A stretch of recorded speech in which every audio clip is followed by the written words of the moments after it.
you worked on a specific belief, faith. You define it as more or less like belief with a desire. That would mean that there is a lot of rational beliefs that we have that are actually faith. So for example, I was in the plane the other day, and I hoped that that I will arrive at the destination. And so at this point, I didn't have a belief. I had a faith. Many of very rational beliefs are faith.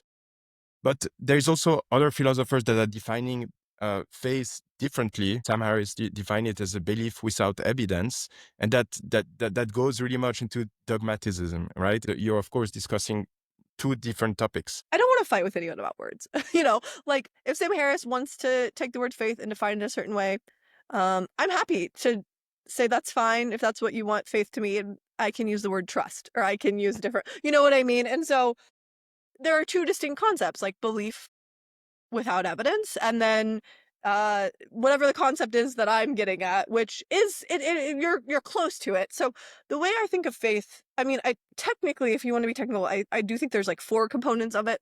So it has a positive belief-like attitude, which could be a belief, but I think could be like something a little weaker than belief, like high confidence or something too. Similarly, a positive desire-like component. So like in that sense, like you're very much in the ballpark, right? Like those were the 2 components you're talking about. That could be a desire, or that could be like some other kind of like viewing the object positively, or having a pro attitude, or thinking it's good. Like maybe if you're some reason like it's like a little weaker than desire, you lack a full-blown desire, you could, as long as you're viewing it in some sense positively, that's what would be the thing that would be needed. And then I think faith does in some sense demonstrate a resilience. So if it's something that's going to be just like easily given up, or like something that's not something that's going to kind of like stick with you over time or through obstacles, at least to some degree, it may not, I think it wouldn't be faith. And then it involves a commitment as well. And those two are going to be related to each other, because like commitments are often things that are going to be resilient, that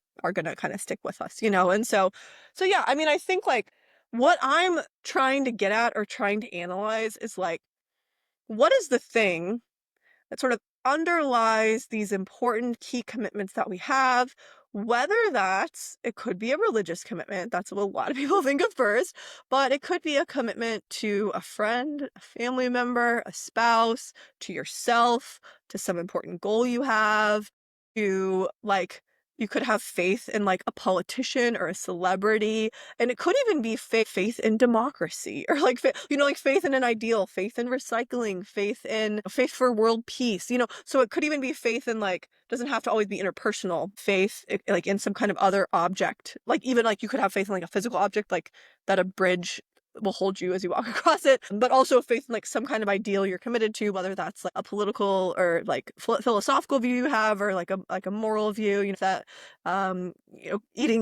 not eating meat will help the environment, like lots of things you could put in there, right? And so what I'm trying to understand is like, when we make those kinds of commitments, like what does that look like? What underlies that commitment? What helps us keep that commitment over time? How can that commitment be resilient in light of counter evidence, loss of desire? And also, like, at what point should we give up those commitments? Because I think a lot of commitments are not ones, and maybe none, I don't know, but like, I'm not saying commitments are things that we should just keep no matter what. Like, I think we should keep them in light of some amount of obstacles, but there's also a point at which we should give them up, So in that sense, I think Sam Harris and I are probably in some sense talking past each other, because we're sort of talking about different things. I mean, if like Sam Harris was here, like probably we could have a conversation about like religious attitudes, whether that's belief or something else, and like the extent to which maybe there is or isn't evidence for, like, so we might have a disagreement about that. But I think when it comes to faith, like, I don't know that we're even disagreeing. I think we're kind of just like analyzing different things. And so I do know, like, in some circles, the word faith is kind of triggering for people. And then I can just use the word trust or something else. But like most of us have, I would hope, like some kind of relationship, whether it's a friendship, family member, spouse, partner, whatever, right? Kids. So like whatever kind of like commitment you have to that person, like that's kind of what I'm talking about. Or like you might have a commitment to your worldview, right? Like that's what I'm talking about. So I feel like unless you're just being really uncharitable, hopefully you can at least like get the thing I'm trying to get at. And why I don't think it would be fair to just say, that's just belief without evidence. Like, no, like, not necessarily. Like, we have good evidence that our spouses are good to us, are faithful to us, are good people. We have good evidence, at least in some cases, right, for political, social, moral views that we have.